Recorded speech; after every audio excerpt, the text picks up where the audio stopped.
नमस्कार, next eyes Hindi के चौड़ी अंक में आपका स्वागत है।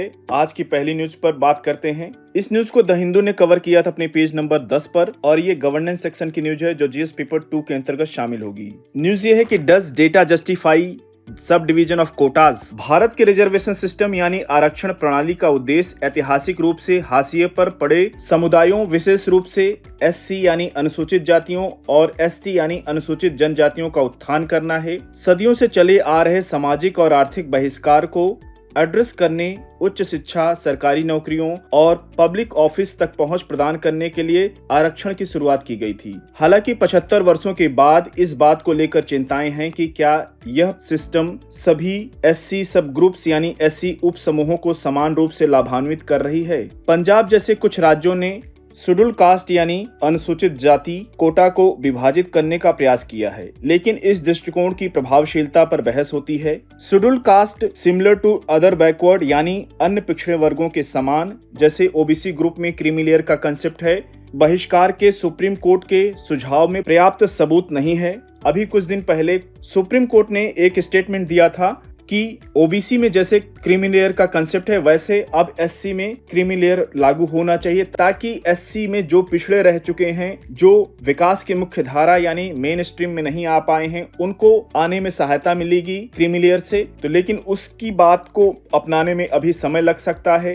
केवल आर्थिक गतिशीलता यानी इकोनॉमिक एक्टिविटी ऐतिहासिक रूप से स्टिग्मेटाइज्ड ग्रुप्स के लिए डिस्क्रिमिनेशन यानी भेदभाव को समाप्त नहीं करती है। अनटचेबिलिटी यानी अस्पृश्यता को समाप्त किए जाने के बावजूद डिस्क्रिमिनेशन यानी भेदभाव विभिन्न रूपों में बना हुआ है। इस न्यूज पर नजर बनाए रखिएगा, अभी और आने वाले दिनों में अपडेशन देखने को मिलेगा। इंपॉर्टेंट न्यूज है, यूपीएससी क्वेश्चन पूछ सकता है, न केवल प्रीलिम्स में बल्कि मेंस एग्जामिनेशन में।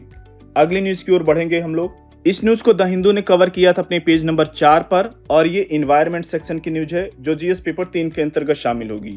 न्यूज ये है कि Himachal urges centre to explore possibility of running toy trains on green hydrogen on कालका शिमला रूट। हिमाचल प्रदेश के मुख्यमंत्री सुखविंदर सिंह सुक्खू ने केंद्र सरकार से यूनेस्को की वर्ल्ड हेरिटेज साइट कालका शिमला नैरो गेज रेलवे पर क्लीन एनर्जी सोर्स के रूप में हरित हाइड्रोजन उपयोग करके ट्रेन चलाने की संभावना तलाशने का आग्रह किया है। यह पहल वर्ष 2026 तक ग्रीन एनर्जी स्टेट यानी हरित ऊर्जा राज्य बनने के राज्य के व्यापक लक्ष्य का हिस्सा है। राज्य का लक्ष्य अपनी वर्तमान तापीय बिजली खपत को हाइड्रो, सोलर एंड विंड यानी हाइड्रो, सौर और पवन जैसे नवीकरणीय स्रोतों से बदलना है, जिसका लक्ष्य वर्ष 2026 तक अपने बिजली वितरण नेटवर्क में 90% नवीकरणीय ऊर्जा कंजम्पशन करना है। अगली न्यूज की ओर बढ़ेंगे। इस न्यूज को द हिंदू ने कवर किया था अपने पेज नंबर 12 पर और ये गवर्नेंस सेक्शन की न्यूज है जो जीएस पेपर 2 के अंतर्गत शामिल होगी। न्यूज ये है कि एससी यानी Supreme Court issue direction to states UT to improve remission policy for convict. Supreme Court ने देश में दोषियों के लिए परमानेंट रेमिशन यानी अस्थायी छूट को नियंत्रित करने वाली नीतियों की पारदर्शिता को मानकीकृत और बेहतर बनाने के उद्देश्य से कई निर्देश जारी किए हैं। जस्टिस अभय एस ओका और ऑगस्टीन जॉर्ज मसीह की बेंच के निर्देश में पॉलिसी इंफॉर्मेशन यानी नीतिगत जानकारी तक अधिक पहुंच, निर्णयों का समय पर संचार और मनमानी शर्तों को रोकने के लिए मामलों पर व्यक्तिगत विचार करना अनिवार्य है। बेंच 2021 के सुओ मोटो केस यानी स्वप्रेरणा मामले की सुनवाई कर रही थी, जिसका शीर्षक policy strategy for grant of bail यानी जमानत देने की नीतिगत रणनीति था। उसने सभी राज्यों एवं केंद्र शासित प्रदेशों को निर्देश दिया है कि वे 1 सप्ताह के भीतर दोषियों को अस्थायी छूट के लिए रिजेक्शन ऑफ एप्लीकेशंस यानी आवेदनों की किसी भी अस्वीकृति के विषय में सूचित करें। उन्हें इन रिजेक्शन की कॉपी संबंधित डिस्ट्रिक्ट लीगल सर्विस अथॉरिटी यानी जिला कानूनी सेवा प्राधिकरणों को भी भेजनी होगी, ताकि यह सुनिश्चित किया जा सके कि दोषियों को कानूनी सहायता प्रदान करने के लिए उचित कदम उठाए गए हैं। अगली न्यूज की ओर बढ़ेंगे। इस न्यूज को द हिंदू ने कवर किया था अपने पेज नंबर 12 पर और ये इकोनॉमी के साथ साथ आईआर की न्यूज भी है, ये इंटरनेशनल रिलेशन जो जीएस पेपर 3 के अंतर्गत शामिल होगी। आईआर वाली न्यूज जीएस पेपर 2 के अंतर्गत शामिल होगी और इकोनॉमी वाली जीएस पेपर 3 के अंतर्गत। न्यूज ये है कि India Algeria sign pact to elevate defence cooperation enhance strategic interest. Bharat और अल्जीरिया ने बायलैटरल डिफेंस कॉपरेशन यानी द्विपक्षीय रक्षा सहयोग पर एक MOU मेमोरेंडम ऑफ अंडरस्टैंडिंग यानी एक समझौता ज्ञापन पर सिग्नेचर किए हैं।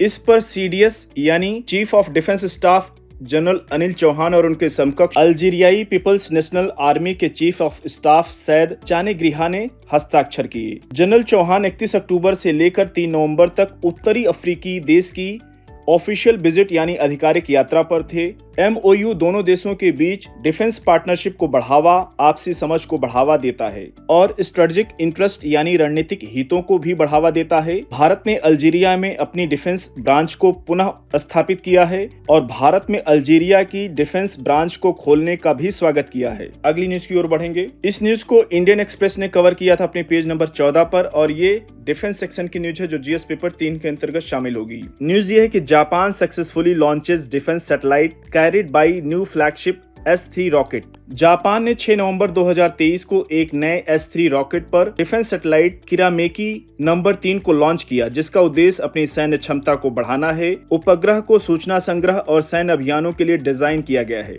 अब बात करते हैं इस सैटेलाइट के उद्देश्य की। किरामेकी नंबर 3 उत्तर कोरियाई मिसाइल गतिविधि की निगरानी सहित सैन्य अभियानों और टोही के लिए एक्स बैंड कम्युनिकेशन का उपयोग करता है। एक्स बैंड प्रणाली मौसम की स्थिति से कम प्रभावित होती है और एक स्थिर संचार प्रदान करती है। अगली न्यूज की ओर बढ़ेंगे। इस न्यूज को PIB ने कवर किया था और ये हिस्ट्री सेक्शन से जुड़ी हुई न्यूज है जो जीएस पेपर 1 के अंतर्गत शामिल होगी। इसकी चर्चा हम लोगों ने कल भी किया था और आने वाले दिनों में और करेंगे, क्योंकि ये एशियन बुद्धिस्ट समिट 2024 आज और कल होने वाली है। यानी भारत 5 और 6 नवंबर 2024 को नई दिल्ली में प्रथम एशियाई बौद्ध शिखर सम्मेलन की मेजबानी कर रहा है, जिसमें देश की समृद्ध बौद्ध विरासत का जश्न मनाया जाएगा। इसका उद्घाटन भारत की राष्ट्रपति श्रीमती द्रौपदी मुर्मू करेंगी। संस्कृति मंत्रालय और अंतर्राष्ट्रीय बौद्ध परिसंघ द्वारा आयोजित इस शिखर सम्मेलन का थीम है एशिया को मजबूत बनाने में बुद्ध धम्म की भूमिका। इस थीम को अच्छे से कवर कीजिएगा, क्वेश्चन बन सकता है। भारत विभिन्न पहलों के माध्यम से अपनी बौद्ध विरासत को सक्रिय रूप से बढ़ावा दे रहा है। पर्यटन विकास के लिए बौद्ध सर्किट को अच्छे से रिवाइज करिएगा, क्वेश्चन पूछ सकता है। बुद्ध सर्किट विशेष करके गौतम बुद्ध से जुड़ा हुआ है, जहां गौतम बुद्ध का जन्म हुआ था, विशेष करके लुम्बिनी। फिर उन्होंने कहां अपना ज्ञान प्राप्त किया था, बोधि वृक्ष के नीचे गया में, वहां तक वो सर्किट जाता है। फिर जहां उन्होंने अपनी शिक्षा दी थी, चाहे सारनाथ का केंद्र हो, फिर आगे की जहां यात्रा की हो, उन सबसे बुद्ध सर्किट जुड़ा हुआ है। बौद्ध धर्म के मूल्यों पर वैश्विक संवाद को बढ़ावा देने के लिए वैश्विक बौद्ध शिखर सम्मेलन वर्ष 2023 और अंतर्राष्ट्रीय बौद्ध सम्मेलन, अभी कुछ समय पहले पाली को क्लासिकल लैंग्वेज का दर्जा दिया गया है और बौद्ध शिक्षाओं के संरक्षण के महत्व पर जोर देते हुए अंतर्राष्ट्रीय अभिधम्म दिवस अक्टूबर 2024 में मनाया गया। इन बिंदुओं को आप लोग अच्छे से कवर कर लीजिएगा, एक एक बिंदु इंपॉर्टेंट है एग्जामिनेशन के पॉइंट ऑफ व्यू से, क्वेश्चन बन सकता है। इसकी चर्चा हम आने वाले दिनों में कल कर सकते हैं, क्योंकि आज अपडेशन और देखने को मिलेगा, तो उसकी चर्चा डिटेल में करेंगे। अगली न्यूज की ओर बढ़ेंगे। इस न्यूज को ऑल इंडिया रेडियो ने कवर किया था और ये इकोनॉमी सेक्शन की न्यूज है जो जीएस पेपर 3 के अंतर्गत शामिल होगी।